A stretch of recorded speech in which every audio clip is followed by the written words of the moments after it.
pessoas, tudo bem? Chegamos a mais um vídeo no canal.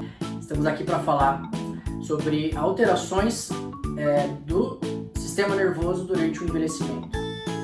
Esse também foi um tema voltado por vocês que me seguem no Instagram. Se não me segue, dá uma olhada aqui embaixo na descrição, me siga lá. Eu falo um pouquinho mais sobre a gerontologia. Todos os dias eu mando um Você Sabia sobre o envelhecimento, sobre esse processo maravilhoso da gerontologia. Então hoje vamos falar sobre alterações do sistema nervoso.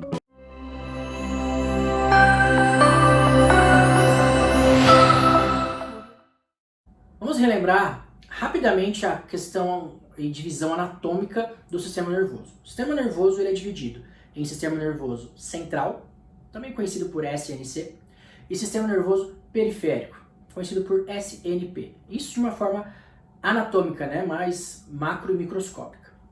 O sistema nervoso central ele é composto pelo encéfalo e pela medula espinal. É isso mesmo, o termo correto é espinal, hein? A partir da terminologia anatômica, nós temos essa nomenclatura espinal, não é mais espinhal já há muito tempo.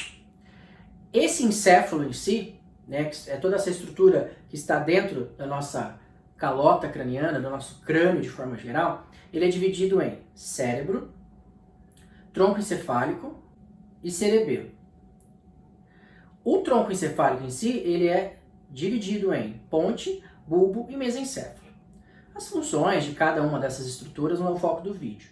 Mas o sistema nervoso central, de uma forma geral, ele é responsável pelos nossos sentimentos, pelas nossas ações, os nossos movimentos, pela percepção que nós temos das coisas, do ambiente, pela nossa cognição, então a nossa memória, pela orientação temporal, orientação espacial, pela capacidade de calcular, de escrever, enfim.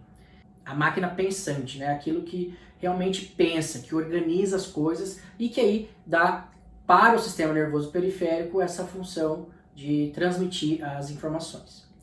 Já o sistema nervoso periférico, como eu acabei de dizer, ele leva as informações do sistema nervoso central para os órgãos que vão efetuar uma ação, uma contração muscular, um movimento, uma percepção. Então, às vezes, nem volta para os membros, ela fica ali específica na região cerebral, na região encefálica. Mas ele também, as fibras aferentes, então vão até o sistema nervoso central para levar a informação. Então, o sistema nervoso periférico, por meio dos nervos e dos gânglios, levam as informações até o nosso sistema nervoso central, que vai processar aquilo que vai acontecer ou deve acontecer, o que eu desejo que aconteça, se for algo voluntário, e a informação retorna por esse sistema nervoso periférico também.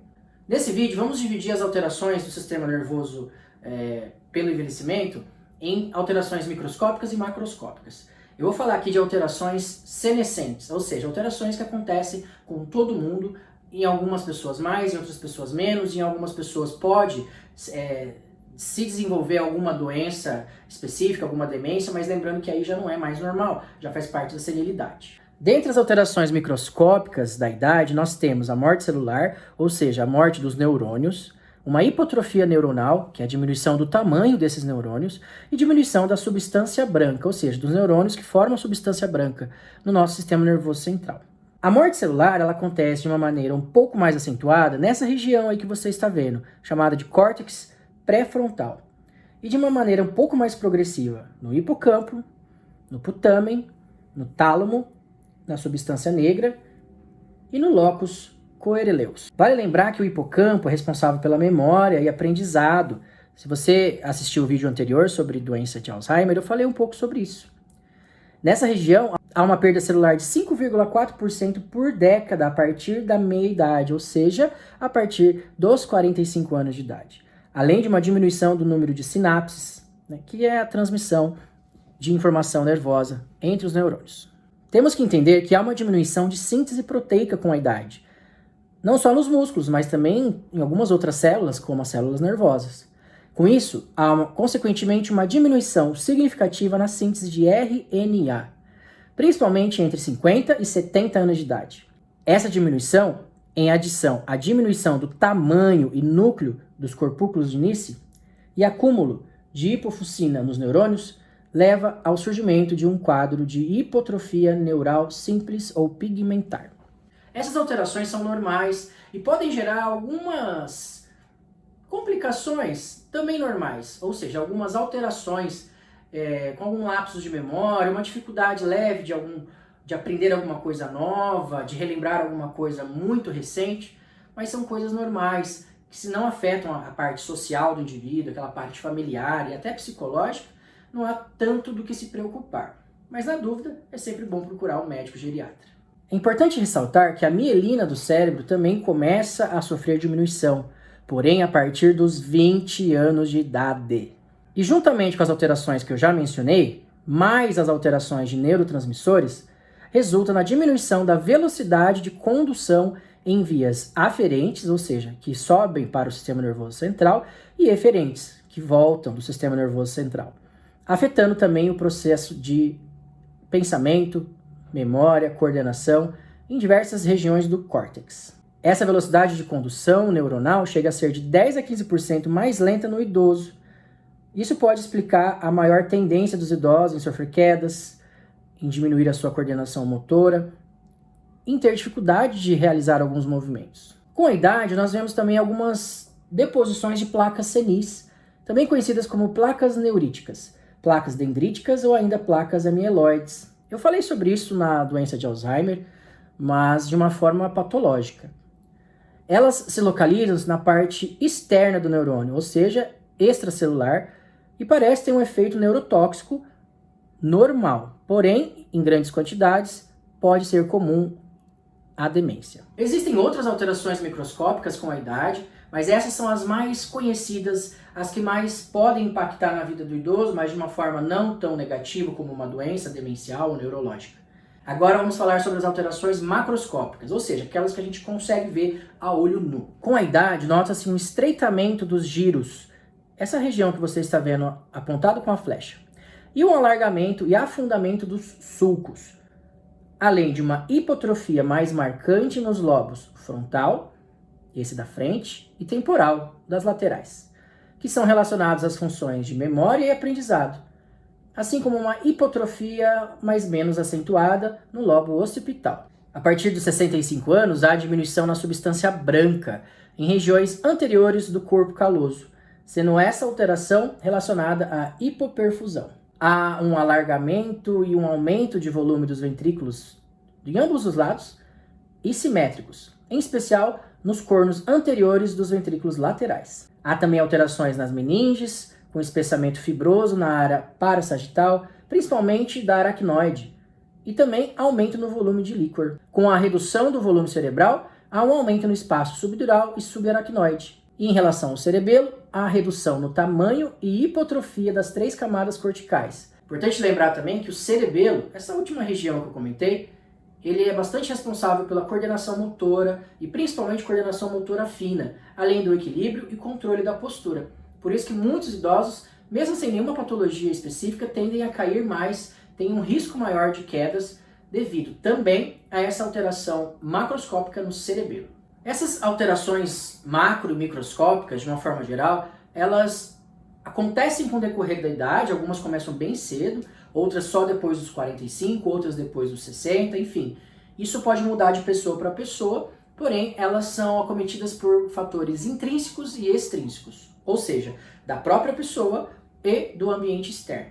Como fatores intrínsecos, eu posso citar para você alterações no sistema circulatório, que geram alterações no sistema nervoso, o sexo, as mulheres podem sofrer um pouco mais com algumas dessas alterações do que os homens, principalmente por fatores hormonais. Fatores genéticos, então se o indivíduo nasce com alguma tendência maior a essas alterações anatômicas mais intensas ou mais rápidas, assim como hereditariedade, que vem essas alterações do pai, da mãe, dos seus antepassados, assim como alterações relacionadas aos radicais livres. Quanto mais radicais livres são produzidos durante a vida, maiores serão as alterações relacionadas à idade, como essas do sistema nervoso. E onde a gente produz radicais livres? Principalmente ao se expor ao sol sem proteção por muito tempo e por muitos anos, fazer exercícios físicos de uma forma muito intensa e também por muito tempo, ingerir alimentos com muita gordura, principalmente gordura trans, gorduras saturadas, baixo consumo de proteínas animais mais leves, proteínas vegetais, verduras, frutas,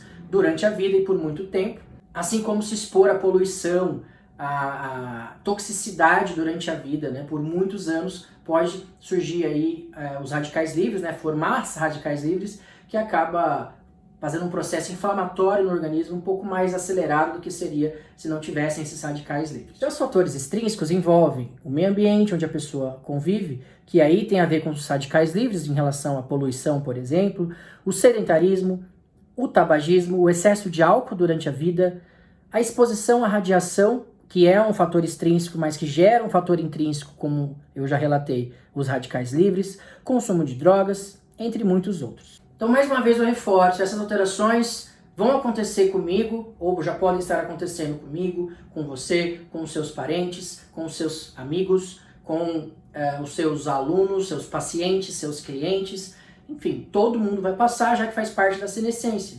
Essas alterações, como eu já falei também, não geram comprometimento muito intenso, muito negativo na vida do idoso, como perder memória, não aprender nada, não saber o nome das coisas, das pessoas. Aí nós já estamos falando de um processo senil, falamos de doença, né, de disfunções relacionadas ao sistema nervoso e que aí sim devem ser analisadas, devem ser pesquisadas e diagnosticadas, se possível, pelo médico geriatra. Essas então foram as alterações do sistema nervoso no vídeo de hoje. Espero que você tenha gostado. Vou deixar mais uma vez uma enquete lá no Instagram. Se você não me segue, aproveita para seguir e quando tiver a enquete, bota o tema que você achar mais interessante para o próximo vídeo, que eu prometo sairá segunda-feira. Aqui embaixo na descrição vou deixar também o meu e-mail caso você tenha alguma dúvida. Não esqueça de curtir esse vídeo, compartilhar com seus amigos pelo WhatsApp, se preferência. Isso ajuda bastante a divulgar o vídeo e a crescer o número de inscritos no canal. A meta é de 500 inscritos até o final do ano e eu conto com você aí